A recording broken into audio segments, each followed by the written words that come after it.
Yo, what's up, Flyffers? So today we want to take a look at the best ways to actually farm Penya in Flyff Universe. But before we jump right into the video, I noticed that only 25% of my viewers are currently subscribed to the channel. So let's make a deal. You watch this video all the way till the end, and I'm sure I earned your subscription by then. Now, the guide is structured in no particular order, but we will definitely cover the best methods in the end. Or like the best method in the end. So now let's just get right started. So the first one is probably something that everyone knows and is pretty logical if you think about it. And when you're farming, you're dropping a bunch of blue items that, or like, let's say brown items with the new rarity system that you can sell to the NPC. And to do this fast and efficient, go to the NPC, press the quick sell function right here, and then you can use the filter to have like the uncommon and lower parts right there, and you will instantly be able to sell all of them and don't have to track them in one by one. This saves a lot of time. Now, next up is Powerdices. Powerdices are in heavy need. Especially all the whales are buying Powerdices in insane amounts so they can push their gears fast, and selling those and farming those specifically does make a lot of sense. You do drop them from all the mobs, but if you're going into the Mars mine in Flares all the way to the north, or in the E+ temple all the way in the south in Sand Morning, or into the Decan mine in Darken 1, right on the left side of the Darken 1 Lodestar, you do have an increased chance for those Powerdices. Another option to farm Powerdices, and especially like the really high ones like Powerdice 10 and 12, is by killing Violent Giants. They also have a drop chance for those. And then something that probably not a lot of players are doing but is pretty good and can give you a decent chunk of money is actually selling parties. So once you manage to level a party all the way to level 40, you will unlock Gift Box and Lucky Drop, and those skills are needed for giant hunting.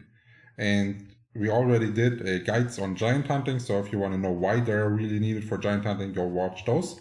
And if you are having a level 40 party that has a decent amount of points, you can sell those parties to people that just log on to go giant hunting and don't want to waste their time leveling up a level 40 party, for example. And this can give you a decent amount of cash early on, especially if you're a new player. Next up is selling power levels. So the new party system actually allows you to now power level 7 players. And what does a power level mean? So let's say you are a level 80 AoE knight, for example. This means you could find 7 players that are level 61 and they are just flying around you AFK. They would even boost your own experience, but they would also get a significant amount of experience all by themselves. So you could level 7 people at P-level 7 people at once, and they could pay you like a chunk of Penya for each level that you level them up. This is a common practice, and especially people that are AoE can make a lot of cash with this, since players prefer to get power leveled by an AoE character. Now, the next part is selling a tank service. This is specific to, how to say it, non-target AoEs that want to level fast and want to stay full damage. The only downside to this is that they added a 3-minute kill timer, and you actually need to kill the tank mobs in lower than 3 minutes to be using this. So you can't tank like really high mobs for someone. You have to actually be in damage break for this to actually work. Now, next up is farming dungeons. Farming dungeons is one of the key factors and will give you loads of cash if you sell all the items to other players. This means one option is Clockworks. You can do this at, let's say, level 77 at level 77 you can basically start killing Clockworks, It does require a team though, and there will be guides on how to do clockworks and the Meteonica right here, but those will come shortly.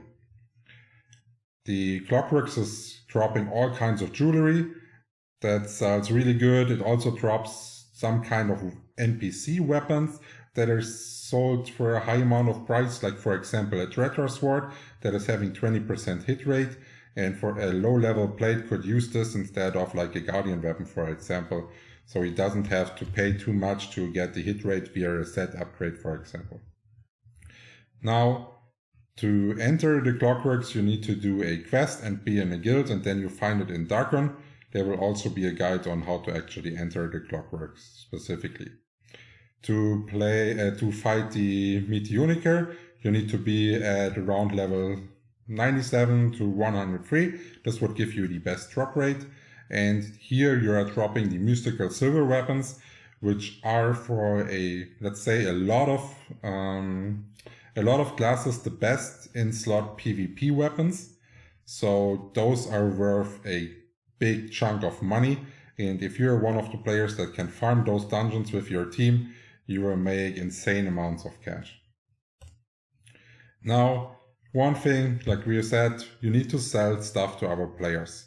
You can do this by shouting, and you should always shout non-stop in the game. It is not shouting means you're not using one of your resources that you're giving by the game and you're wasting it. So always shout for your sales. Make sure that your shouts are specific and tell exactly what the item is, what kind of items you are selling, so people know how to say you, and make sure that your summoner names are easy to type. If they are long, ridiculous, people cannot figure them out, you will not sell anything via shout because they are just annoyed and don't want to say those kind of names. Now, then there's something that is really important about shops. You need to open them at the correct positions. For example, something that is easy to sell are like materials, Powerdices, upgrade scrolls, whatsoever. And you do not sell Powerdices, for example, at somewhere random spot in St. Morning. Or you will, whenever you open a shop, you will take a look on where are the upgraders. And then if you're, example, selling Spros, you will go and set your shop right next to the upgrader, so you can cash on the lazy players that actually just want to get like 2 more upgrades in or whatsoever. And this means you can increase the price even a little over the normal market value. Something that you should consider if you're not able to leave your computer running all the time is the offline vendors that are now available in Flyff Universe. They do cost F coins, but they also last like 30 days. And if you're constantly farming and restocking on your shop, so basically you have a shop running 24/7 for 30 days, I can almost guarantee you, if you're constantly farming valuable items, this will pay for itself because you will get way more sales going. Now the next part is actually proper naming of your shop. First, a shop needs to tell you there's St. Morning, for example, there are hundreds or thousands of shops and you need to stick out, but you should also tell the players what you're actually selling. What are the most valuable items in your shop?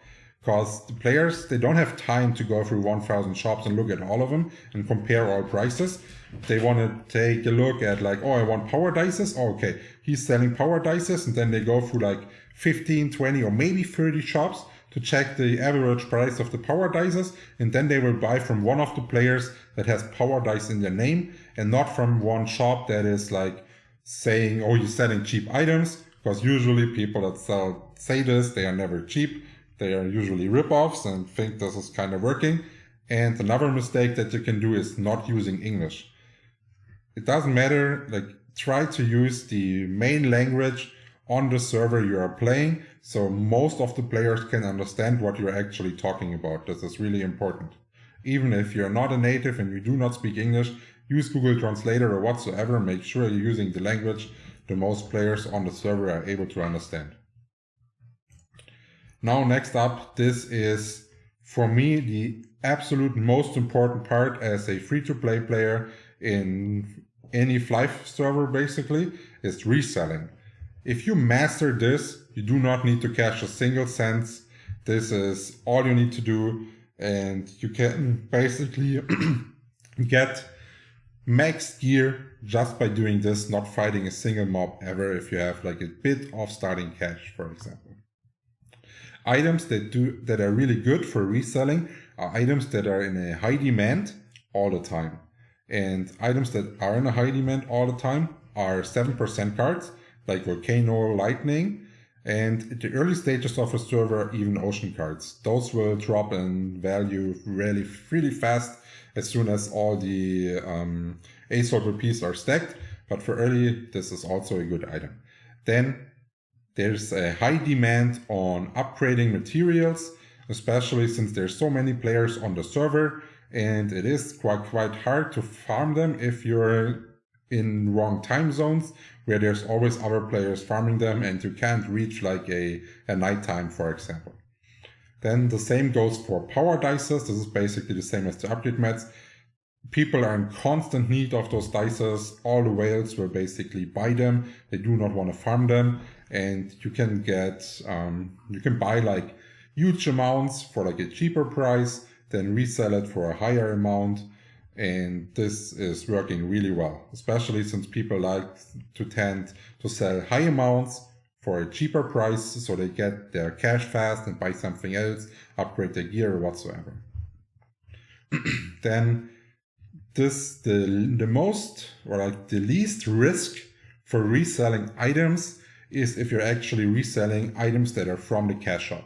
So any item from the cash shop is basically not soulbound at the moment, and you can buy F coins from other players and get upgrade scrolls, for example.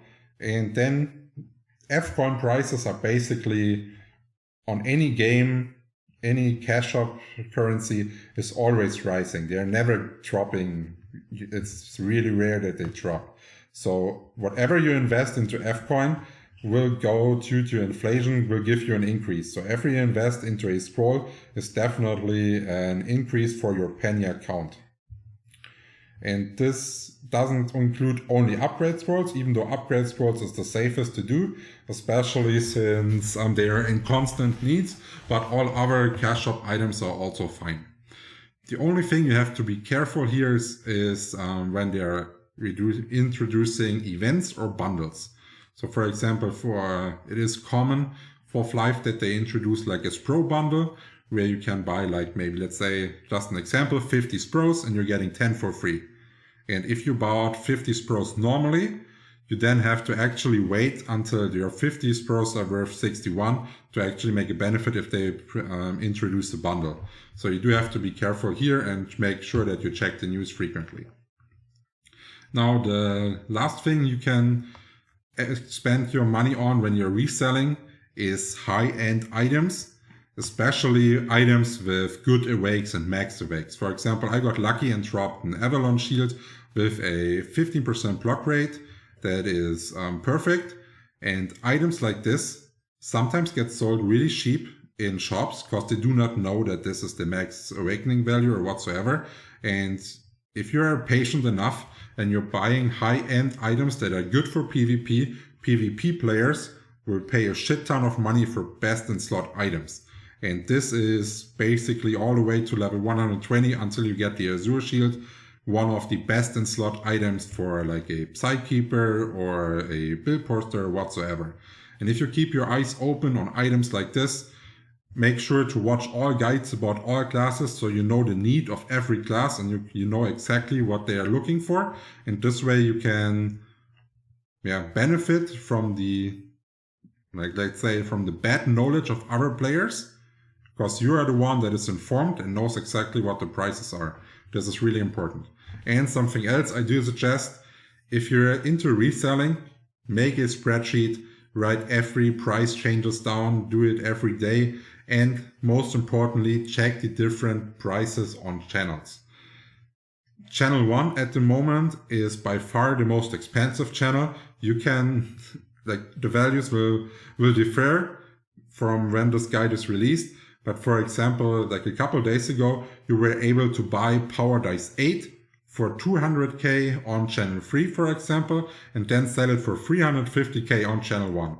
And they sold so fast, immediately fast.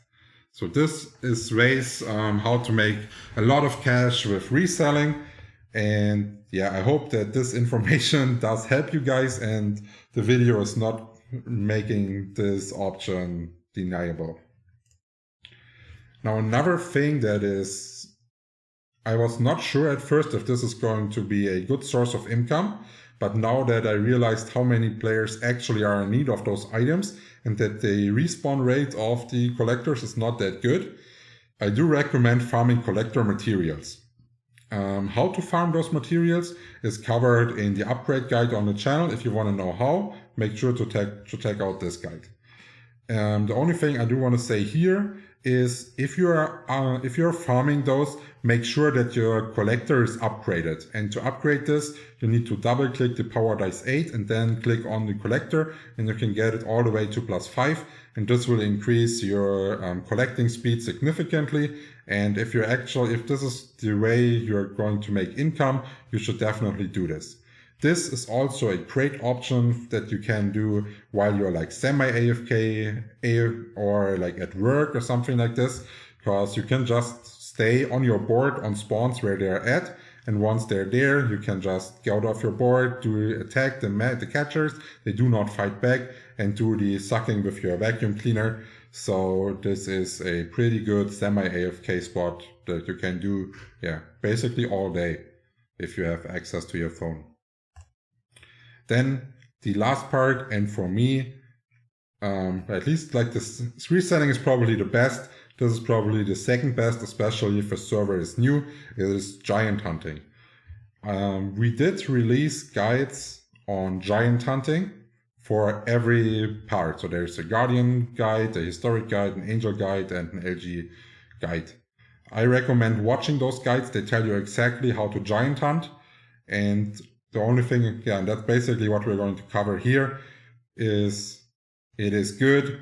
You can sell almost all those items at a really high price to other players. And especially if a server is new, you can sell those items straight for F coins. People will pay an absurd amount of F coins for weapons.